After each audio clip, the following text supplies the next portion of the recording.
96.7 KCAL rocks. Time to talk some sports after a big Thanksgiving Turkey Day weekend. What's going on, Pap? Oh, man, I'm still feasting on football, Patrick. I've seen so much football. I don't know if it's local high school football, local college football, NFL. We've got a good one tonight. We got Bears and Vikings on Monday Night Football. So we're not done yet. We're still enjoying another plate of football. But I do want to talk NFL to start things off. And I want to talk about, who is the best team in the AFC right now? And I think most people would point to Kansas City. But technically, Patrick, on this Monday morning, the Baltimore Ravens have a half-game lead on Kansas City for the best record in the AFC. And the Ravens flexed their muscles yesterday against our LA Chargers 20-10. So the Ravens moved to 9-3 on the year. So as of this morning, right now, the Ravens, you could say, they're the best team in the AFC.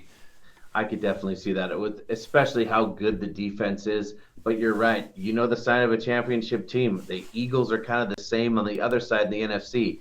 Is it may not always be pretty, but they find out how to win games even when they're not playing very well. And that's a sign of a championship team to me. Yeah, they forced 4 turnovers against the Chargers, and Lamar Jackson's going to be Lamar Jackson, right? One of the greatest dual-threat quarterbacks of all time, I guess you could say at this point.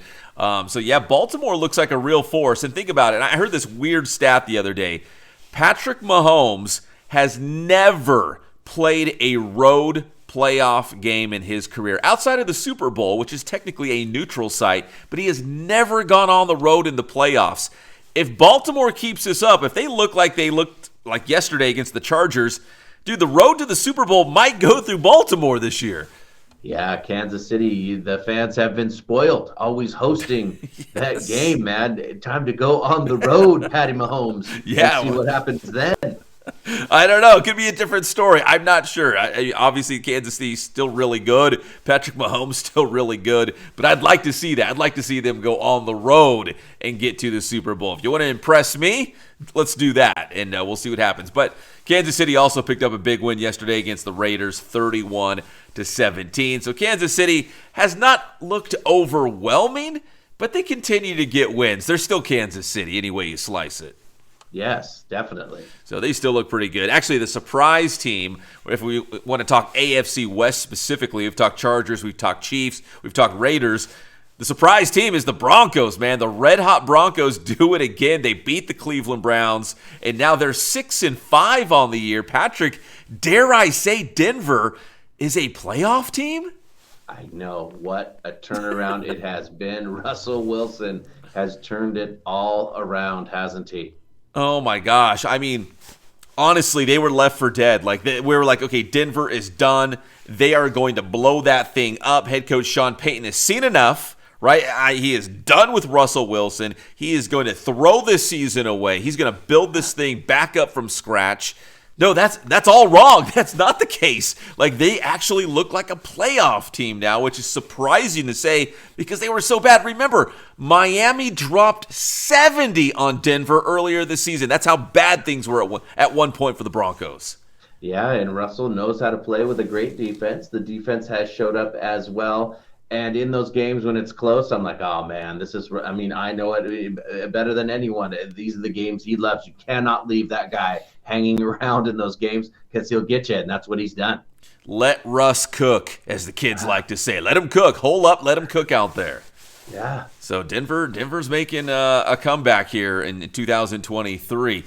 Patrick, let's quickly jump to the NFC as well. It looks like the Rams might have found a new weapon. We talk so much about Cooper Kupp, and Puka Nacua is having a breakout season for a rookie, but Kyren Williams yesterday in a big win against the Cardinals 37-14, he caught a couple touchdowns. He rushed for 143 yards.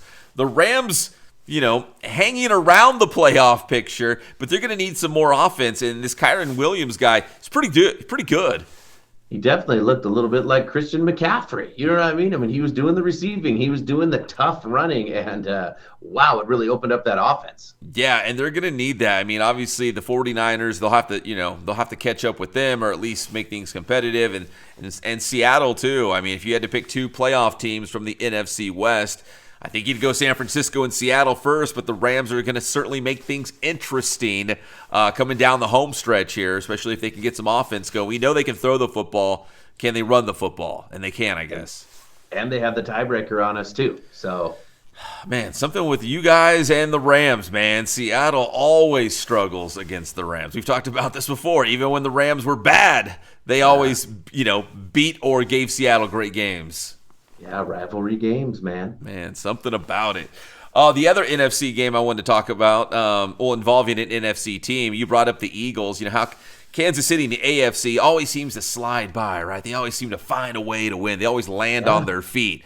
The Eagles kind of the same way. They needed overtime, but they beat Buffalo in the pouring rain. Jalen Hurts with a walk-off touchdown to end it. So Philadelphia is still the cream of the crop in the NFC, but kind of like Kansas City, they not overwhelming, but they still find a way to win in the end. Yeah, they do, man. And again, that is a sign of a championship team, because even when they're not playing well, when you can find a way to win, they can dig down deep. Not every team can do that. No, and again, it's glass half full, right? Like, hey, they find a way to win. A naysayer would be like, well, they're barely winning. It's going to catch up to them at some point. Maybe it will. Maybe it won't. I don't know. They're finding ways to win those games. They might not be the best team in the world, but they're finding ways to win, and they'll probably be better off for it in the playoffs when they get in similar situations where they're in a close game in the fourth quarter. They've been there before. They're comfortable in that spot. Right. It's like good training for the playoffs when it can get really tough. They've had some experience in knowing not to give up, because they always have a chance. And every time you do it, it just gives the team that much more confidence that, hey, we're never out of it. Hey, and Patrick, some breaking news on this Monday morning as well. The Carolina Panthers have decided to fire their head coach, Frank Reich. So he is out in Carolina. Remember, they got Bryce Young, their star number one overall pick at quarterback, and it's just not working with the Carolina Panthers. So who will be the next coach in Carolina, I guess, is the big question now. They really thought he was going to be able to develop young Bryce much more, and it hasn't happened. So out he goes, man. Yeah, we've talked about this before. C.J. Stroud, the pride of Rancho Cucamonga, has looked the best amongst the rookie quarterbacks, probably one of the best quarterbacks in the NFL right now, statistically speaking, but at least amongst the rookies, he's probably been the best. And Bryce Young, maybe it's his supporting cast, I'm not really sure, but it is not going well in Carolina right now.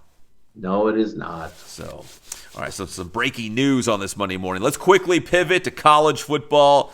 Should I bring up the Apple Cup? I guess I'll bring up the Apple Cup because it's an important game on the national landscape that Washington edged Washington State. Man, if the Cougars could have beat the Huskies, it would have threw a real wrinkle in the whole national landscape of the national, the college football playoff. But the Huskies held on. They're still undefeated, 12-0. It really was a great game. My goodness, it was a knockdown, drag-out fight. And the Huskies were able to hold on, man, even though the Cougars played the best game they played the whole season.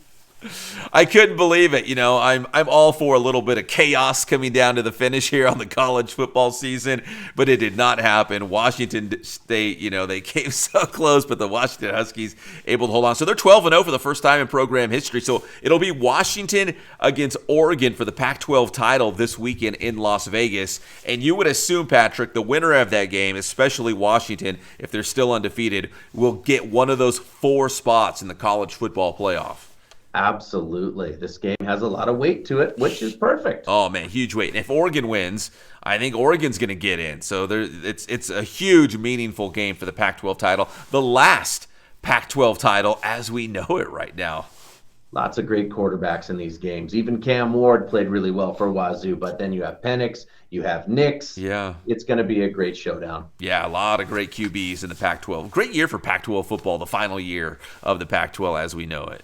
Yeah, I don't know if you saw it, but outside of Husky Stadium, they had a coffin for the Pac-12. Oh, my gosh. Everyone was ripping all the commissioners and all the corruption they felt was happening because the Pac-12 is kind of over. And, man, every time they show that map and they show all these teams on the West Coast that are now going to be in the new conference, it does look a little weird and strange. Yeah, USC, Oregon, Washington, UCLA, all going to the Big Ten. And speaking of the Big Ten, Michigan beating Ohio State over the weekend. Both teams were undefeated. The Buckeyes were number 2. The Wolverines were number 3. Michigan wins for the third year in a row, 30-24. So the Wolverines, they're going to the Big Ten championship against an Iowa team who I have no idea how they got to the Big Ten title game, but they're there. Michigan should smash Iowa. So if you're looking at the college football playoff picture, Patrick, and please correct me if I'm wrong, it's going to be Georgia.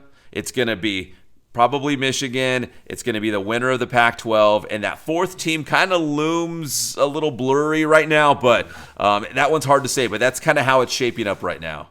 It's pretty wild, too, that Michigan-Ohio State game. So much hinges on that game. I mean, everyone's calling for Ryan Day's head. I think he's like 50-7 or something like that in the last few years. Of course, he can't beat Michigan, so they want to get rid of him. And Michigan survives Jim Harbaugh's suspension, so he'll be back. Yeah, he'll be back. Can you imagine playing for a national championship? I mean, it's possible. And yeah, and Ryan Day at Ohio State, you could be in the playoff national championship picture every single year, but if you can't beat Michigan, which I'm a West Coast guy, I'm a California guy, I love the Pac-12, but Michigan versus Ohio State is the biggest rivalry in all of college football. So he's got to hang his head for another 365 days until he can play the Wolverines again, because that's how big it is. I mean, you could lose your job over it. He really could, man. So we'll see what happens. We'll wait. And we got a lot of really high-stakes games in college football, which people don't want to admit it. It's how it's supposed to be designed, and I think it's working out really well. Of course, there will always be complaints, but can't wait to see what happens. We will check back in with Pep, and we'll know a little bit more when Thursday rolls around. Pep, tell them how to get your stuff. Hey, get my stuff anytime at Inland Sports. If you're down with high school football, congrats to our local CIF champions. You can check us out. That's Inland Sports, Instagram, Twitter, Facebook, and Inland Sports on the old YouTube channel.